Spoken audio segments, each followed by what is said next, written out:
Do you ever sit down to do your work and it's always good, you always do your best, but every once in a while you think, ooh, this is really good, this is top notch, I love this, and I'm so excited to present this to my boss or whoever. Friend, that is me today. I have something that is so juicy, so visionary, I cannot wait to share it with you. I'm calling this the intimacy tree. And I think that it is going to revolutionize how you think of the word intimacy. So while you are listening to this, if you are driving, please be careful. Or if you are out for a walk, or even if you're in the house, I want you to look outside and I want you to find the tallest, biggest, healthiest tree that you can find. I know in our neighborhood we have a lot of beautiful, healthy, green trees right now. And I want you to take a good look at it, because I'm going to be talking today about a tree, and I want you to be able to visualize one that is super healthy, super strong, and what that is going to mean for you and your marriage. Hey mama, welcome to Intimacy After Infidelity. Do you find yourself Googling, can a marriage survive infidelity? Or what's the first step to divorce? Do you wake up full of hope, only to end the day with more shame when there's another stupid argument again? Hey, I'm Kristina Joy, forgiven daughter of Jesus. I too felt the shame of infidelity and wished someone had a roadmap for how to get out of the mess so I could experience freedom. I kept telling myself I just needed to try harder to end the affair and fix my marriage, until I found I needed Jesus to heal some deep wounds in my heart. Through prayer, lots of research, and developing new healthy habits, I was able to find healing to shed my shame once and for all. Now I'm excited to share everything I've learned with you. So find your safe space and pop in that earbud. Let's rebuild your life and marriage better than it's ever been. So when you start thinking about a tree and how it relates to your life and your marriage, do you sometimes feel like the bark of the tree is just crumbling? The leaves are starting to wither. Something is missing, and maybe you're even trying to hang fruit on the tree just like a Christmas ornament because you want it to look beautiful, but it's not growing, it's not flourishing on its own. Sister, I've been there. I get what that feels like, to know that something is not healthy, that it's not flourishing and thriving on its own, but not really knowing what to do. So if that's you, I would love for you to listen to this episode and then get a hold of me and let me know what you think. If you listen to this and you think it is totally impossible, she's out of her mind.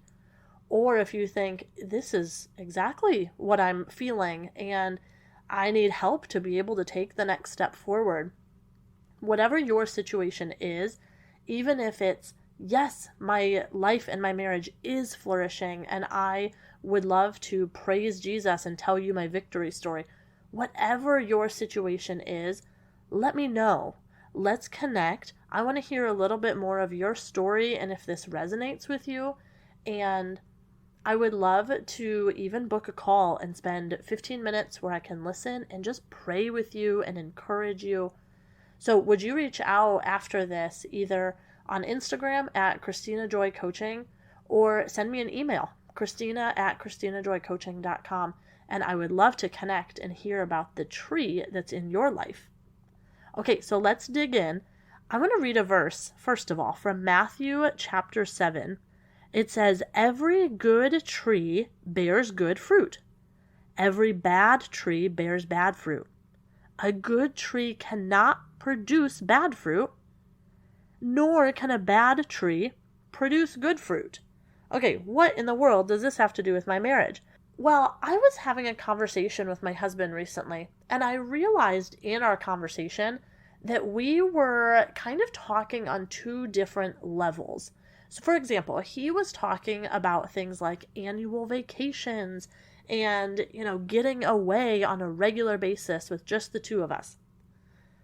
What I was talking about in that conversation was more of these basic, daily, simple, if you will, these simple needs. And so as we were starting to unpack how we were communicating differently, We were both looking at our wishes and our desires. And all of a sudden, we were talking while we were driving. I looked out the window and I saw a tree, and it dawned on me. We were talking about two different parts of a tree. So I want to break this down for you, and what I believe these different parts are, that yes, we can have fruit of a tree, the top, the beautiful, the delicious, the fruit of the tree, but there's also a middle part, the stability, the trunk, the thing that keeps us strong, and it weathers the storms, and it just keeps us stable.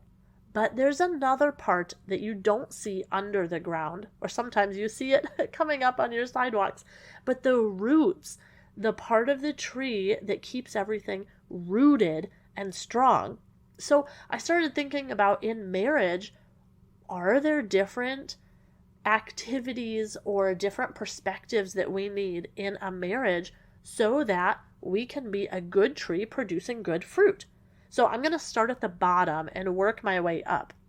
So first of all, for your tree to be rooted and have strong roots where it's going to hold that tree in place, first of all, you need to have a solid life with Jesus. A solid life with Jesus where you have your relationship with him. You are talking to him. You know your identity and how he sees you, how he views you. You're talking to him throughout the day. You also make time to check in with him and yourself. And you are flourishing in your relationship with Christ. Another root I think you need to have is your self-care. Are you having your basic needs met? Could you answer the question, what does my body need right now? What does my mind need? And my heart and my soul? What are my basic needs? And how can I get those met? And then, do I have a vision of what I'm doing with my life? Do I have a personal vision? Do we have a marriage or a family vision for where we're headed? I think all of these are important roots. The relationship with Jesus, knowing your identity, knowing your self-care, and having a vision. All of these things are roots that you need that will give your tree life. Just like a root brings the nourishment, the nutrients from the soil, it basically feeds the tree. These are things that you need to basically bring nutrients to your marriage and to your life. That's where it all begins. Then, looking up, I think about the tree trunk, the most stable and strong part of the tree. And you know, if bark is crumbling and falling off, or if you see bugs, lots of bugs eating holes into the tree, you know that something is going on and that tree is not stable. Maybe it's sick or there's something going on inside. So here are some things that I would look for in the trunk of the tree of your marriage. How's your dating life? Are you able to still go on dates with each other? How's your sexual intimacy life? Do you have time? Are you being physically close as well? How are your finances? Are you able to communicate? Do your finances feel stable, or are things very unstable right now and just kind of chaotic? How's your honesty and your openness together? Are you working on good communication? And even communication has a couple different kinds. Do you communicate about your house, your schedules, things that are going on in the day-to-day? And how's your companionship? Are you able to just talk like friends, where you laugh and have fun together? A couple other thoughts with the trunk of the tree. How's your spiritual life together? Do you do devotions together, pray together, attend church? Can you trust each other? And maybe in your situation, you are in the process of rebuilding that trust. That's okay. But are you aware of that? Do you have mutual respect for each other? And can you show each other some genuine affection? Yes, whether physically or also with your words. Are you just affectionate towards each other? So if any of those pieces are missing, I think your tree trunk is at risk of being sick, or something is happening underneath the surface that you might not see. But then you don't stop there. You look up to the top of the tree, the green leaves, the fruit, whatever plant you're looking at, just the fruit and the proof of life that's there. So these are some of the super duper fun things. For us, our goal would be a quarterly getaway. So, like 4 times a year, at least having one night away out of the house, just the two of us, where we can just get away and spend some time together, uninterrupted and undistracted. Another piece of fruit that we would love to have is an annual vacation. And, that's up to you and your finances. Notice how finances was in the trunk of the tree. So depending on that, could impact what you do for an annual vacation. If it's a staycation, if it's going somewhere, whatever that is in your situation for your family.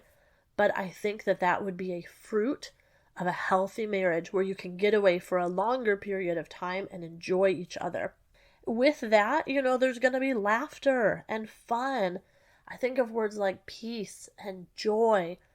Those are not only the fruit of the Spirit, but also the fruit that's going to be in your marriage. And last one, I think about impacting the world. If you are missing things like communication or respect for each other and just trust and openness and honesty, yes, God will still use you. He still has plans for you.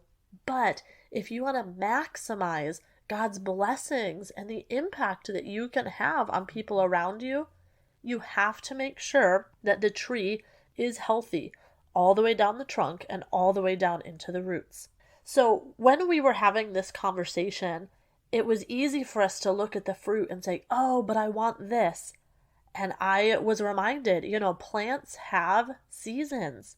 So if you are new in this season, let's just use an example that you are just recently coming out of an affair.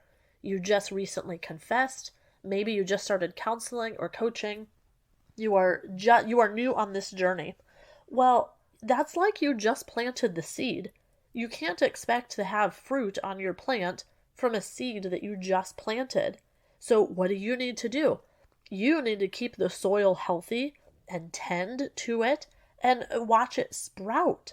So you need to care for it as that trunk is growing and getting stronger and more stable. Just be faithful to take care of the tree as it's growing, and the fruit will come. It's how God created the world. The harvest season always comes. Now, what do plants need in order to grow? Well, plants need water and sun and fertilizer, nutrients. Well, your marriage needs accountability. It needs community. It cannot grow with just you two trying to figure it out by yourselves. There must be a little bit more nourishment to your marriage so that it can grow healthy. Also, thinking about plants, sometimes, this if you have a garden, sometimes you need to weed or prune. Are there some bad habits that are creeping up? Do you need a little course correct, a little maintenance? Really, with trees, you do have to watch out for these insects or these diseases that can creep up and ultimately destroy your tree. Guys, are you catching this parallel? How often do you find in your marriage that little things are just creeping up? But if they go left unattended, it could destroy your marriage. These are not things to just ignore and, here's like a little warning flag over here, but we'll sweep it under the rug and pretend like it's not a big deal. Friends, just like these pests could ultimately destroy a tree, these little things that you're sweeping under the rug might ultimately destroy a marriage. So don't take anything lightly. If you need to weed or prune, with pruning, I think about, just chopping off these branches and totally reshaping the tree. Maybe there's something in your marriage that needs a complete overhaul. There are parts that are dead and hurting the overall health, and maybe there's parts that are, holding the tree back from flourishing? Are there parts of your marriage that are holding you back from flourishing? So is there a little weeding that needs done, or is there an all-out pruning of things that need chopped off and removed? Now, one other picture here. If you have an unhealthy tree, there's cracks in the trunk, there's hollows. Trees can also be stressed, literally stressed. If you've never heard of this, look it up. It's fascinating. And so if you get to that point where the tree is very sick, it is possible to save a dying tree. Friend, it is possible to save a dying marriage.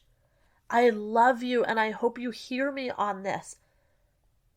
Every situation is different. I'm not speaking for 100% of the time. I don't know your situation, but I would love to reach out to me and let's talk some more. But I do want you to know that it is possible to revive a hurting, struggling marriage. Okay, so what would I do if a tree was sick and dying? I would call a certified arborist. Like Arbor Day celebrates trees. Well, an arborist is somebody who can come help take care of a hurting, sick, dying tree. Guess what I'm going to say? There is somebody that you can call, like a coach. Hello, knock, knock, I'm knocking on your door. There is somebody that you can call who would know what to look for, who would know what needs to be done in order to revive life in this situation. So, friend, I am here. I love you. I want you to have a healthy tree in your home, in your marriage, one that is rooted with good habits and that is getting all of the nutrients for life. I want you to have a tree that is stable, that has good habits in place, where you and your spouse are working together and no storm of life can knock you down. But then, because your tree is rooted in that good soil, everything is healthy, it will produce good fruit when it's the harvest season. So do not give up. Continue tending to your tree. It is so precious. And I pray that your tree will be full of fruit. And I cannot wait to enjoy that fruit with you and say, look at what God has done. So if you want to celebrate with me and tell me about some of the fruit on your tree, I would love to hear that. Or if you feel like your tree is stressed and dying and you need someone who understands what's going on and can help, I would love to chat about that with you as well. So reach out to me anytime at Kristina Joy Coaching on my website or on Instagram, and we will find time to connect. So God bless. I'm praying for you. Take care, and I will see you again next week. Hey Mama, I hope today's episode encouraged your heart. If you need to talk about this some more, would you send me a message at KristinaJoyCoaching.com? Also, please take 30 seconds and leave me a 5-star review on Apple Podcasts. It thrills my heart to know this podcast is helping you heal your heart so you can shed the shame of your affair. I am cheering for you, and I can't wait to hear your story. I'll meet you back here on Tuesdays and Thursdays for another episode. As always, be clothed with strength and dignity and laugh without fear of the future.